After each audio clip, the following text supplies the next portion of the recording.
చంద్రబాబు ముంచేశారు. అవును, నిజంగానే ముంచేశాడు. ఒకప్పుడు 1996వ దశకంలో ఇద్దరు వద్దు ఒక్కరు ముద్దు అని ఇదే చంద్రబాబు సీఎంగా పిలుపునిచ్చారు. పిలుపునివ్వడమే కాదు, ఒక్కరినే సంతానంగా కని ఆదర్శంగా నిలిచారు. అయితే 2023 ఎన్నికల సందర్భంగా ఏపీలో జనాభా పడిపోతుందని, ఎవరూ పిల్లలను కనడం లేదని, ఒక్కొక్కరు 3 పిల్లలను కనాలంటూ పిలుపునిచ్చారు.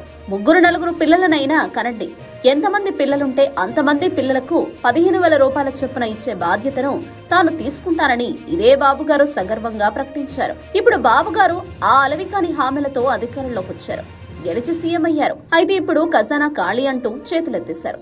చూస్తే భయమేస్తోంది. డబ్బులు లేవు, సూపర్ 6 అమలు చేయలేకపోతున్నాం అంటూ బాబుగారు జనాల చెవిలో పూలు పెట్టేశారు.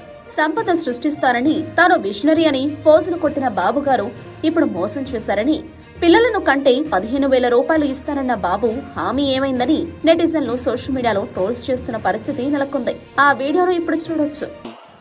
ఇప్పుడు చెప్తున్నా, మీరు ఓపుకుంటే 3-4 పిల్లలైనా పర్వాలేదు.